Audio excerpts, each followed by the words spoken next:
অফিসের বের হওয়ার ঠিক আগ মুহূর্তে মা আমায় ডেকে বলল, তোর বয়ে তো 7 মাস চলছে, তা বৌমাকে কবে বাপের বাড়ি দিয়ে আসবি? আমি কিছুটা অবাক হয়ে মাকে বললাম, ঠিক বুঝলাম না মা, এই অবস্থায় শ্রাবণীকে আমার বউ বাপের বাড়িতে রেখে আসবো কেন? মা তখন বলল, দেখ, আমাদের বংশের একটা নিয়ম হলো বাড়ির বউয়ের প্রথম সন্তান বাপের বাড়িতেই হয়। প্রথমবার বাচ্চার মা হবে, বলা তো যায় না কখন কি হয়, কিছু একটা হলে দেখা যাবে তোর শ্বশুর বাড়ির লোকজন আমাদের দায়ী করবে। আমি মাকে বললাম, মা তুমি তো জানোই আমার শ্বশুর বাড়ি গ্রামে, তাছাড়া ওদের বাড়ি থেকে হাসপাতাল ক্লিনিক অনেক দূরে। ভগবান না করুক দেখা গেল শ্রাবণের কোনো সমস্যা হলে ওরা সময় মতো হসপিটালে নিয়ে যেতে পারলো না, তার চেয়ে শ্রাবণী এখানেই থাকুক। আমার কথা শুনে মা বিরক্ত হয়ে বলল, জানিস বাচ্চা হলে কত টাকা খরচ হয়? আজকাল মেয়েরা তো রাজার মেয়ে হয়ে গেছে, একটুকু ব্যথা সহ্য করতে পারে না, তাই ব্যথা ওঠার আগেই পেট কেটে বাচ্চা বের করে ফেলি। তাছাড়া এইসব স্বীকার করতে অনেক টাকা পয়সা লাগে, তাই আমার কথা মতো বৌমাকে ওর বাপের বাড়ি দিয়ে আয়, ওদের মেয়ে, ওরা এসব ঝামেলা দেখুক। আমি মুচকি এসে মাকে বললাম, শ্রাবণী ওদের বাড়ির মেয়ে হলেও সে এখন আমার স্ত্রী, আমার অনাগত সন্তানের মা, তাই ওদের থেকে আমার দায়িত্ব আর কর্তব্যটা অনেক বেশি। মা, আমার অফিসে দেরি হয়ে যাচ্ছে, আমি গেলাম।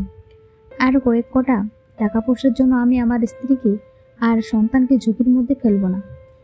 এই কথা বলে আমি যখন মার রুম থেকে বের হলাম তখন খেয়াল করি শ্রাবণী দরজার আড়ালে দাঁড়িয়ে আছে। আমায় দেখে শ্রাবণী শুকনো হাসি বলল, আকাশ, ঈশ্বরের কৃপায় আমার কিছু হবে না, তুমি আমায় আমার বাপের বাড়ি দিয়ে এসো। শ্রাবণীর শুকনো হাসির পেছনে কতটা কষ্ট আর অভিমানী জমা ছিল সেটা আমি ঠিক বুঝতে পেরেছিলাম। আমি তখন ওর হাতটা ধরে বললাম, তোমার মুখে শুকনো হাসি মানায় না, সতেজ হাসিটা বেশি মানায়। চিন্তা করো না, আমি আছি তো তোমার পাশে। অফিস থেকে ফিরতে ফিরতে বিকেল 5টা বেজে গেল। আমি তাড়াহুড়ি করে বাড়িতে ঢুকে শ্রাবণীকে বললাম, তুমি তৈরি হয়ে নাও, আজ ডাক্তারের কাছে যেতে হবে। শ্রাবণী তখন বলল, আমি ঠিক আছি তো, শুধু শুধু ডাক্তারের কাছে যেতে হবে না। শ্রাবণীর কথা শুনে আমি কিছুটা রেগে গিয়ে বললাম, তোমার এত বুঝতে হবে না, ডাক্তার বলেছিল 15 দিন পর পর একবার চেক আপ করাতে, আজ 17 দিন চলছে। যাও, তৈরি হয়ে এসো। শ্রাবণীকে নিয়ে বাড়ি থেকে বের হওয়ার সময় মা আমাদের দেখে বলল, তোমাদের ঢং দেখে আর বাঁচি না, আমিও 2 সন্তানের মা হয়েছি, আমার কখনো 2 দিন পর পর ডাক্তারের কাছে তোমাদের মতো দৌড়তে হয়নি। মার কথা শুনে আমি হেসে বললাম, মা, দরজাটা লাগিয়ে দিও, আমাদের আসতে 1 ঘন্টা মতো দেরি হবে। ডাক্তারের চেম্বারের সামনে যখন বসেছিলাম তখন খেয়াল করি শ্রাবণী মাথা নিচু করে নীরবে চোখের জল ফেলছে। আমি তখন ওর হাতটা শক্ত করে ধরে বললাম, প্লিজ মার কথায় কিছু মনে করো না, সেকালের মানুষ আর এত কিছু বোঝে না, আমি আছি তো তোমার পাশে। অফিসের বস অ্যাপ্লিকেশনটা হাতে নিয়ে পড়ে আমার দিকে তাকিয়ে বললেন, বাচ্চা হবে আপনার স্ত্রীর, আর আপনি ছুটি চাইছেন 1 মাসের, ব্যাপারটা কি? আমি বসকে বললাম, স্যার, আমি এখন থেকে পুরোটা সময় আমার স্ত্রীর পাশে থাকতে চাই। বস কিছুটা অবাক হয়ে বলল, তাই বলে 1 মাসের ছুটি আমি আপনাকে কিভাবে দেব? আপনি মহিলা হলে আপনাকে না হয় গর্ভকালীন ছুটি দেওয়া যেত, কিন্তু আপনি তো পুরুষ, আপনাকে কিভাবে এতদিনের ছুটি দিই? আমি বসকে তখন বললাম, গর্ভকালীন ছুটিটা একজন গর্ভবতী মহিলার পাশাপাশি একজন পুরুষেরও সেটাই প্রাপ্ত।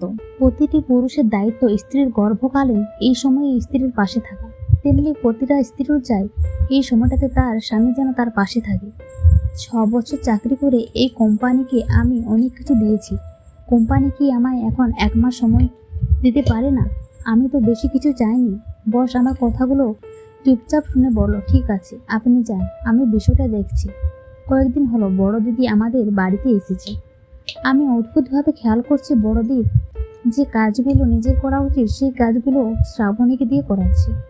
সেদিন খেয়াল করে বড়দি এক মনে টিভিতে সিরিয়াল দেখছে আর শ্রাবণীকে বলছে, আমার বাচ্চার দুধটা একটু গরম করে দাও তো। আরেকদিন শুনি বড়দি বিছানায় শুয়ে থেকে শ্রাবণীকে ডেকে বলল, আমার মাথাটা খুব ব্যথা করছে, আমার 1 কাপ কড়া করে কফি বানিয়ে দাও তো। আজ সকাল থেকে শ্রাবণীর শরীরটা একটু খারাপ, এই অবস্থা বর্দি শ্রাবণীকে বলল, তোমার হাতের পাটিসাপটা পিঠা তোমার জামাইবাবু খেতে খুব পছন্দ করে। তুমি আজ আমায় কতগুলো পাটিসাপটা পিঠা বানিয়ে দিও তো।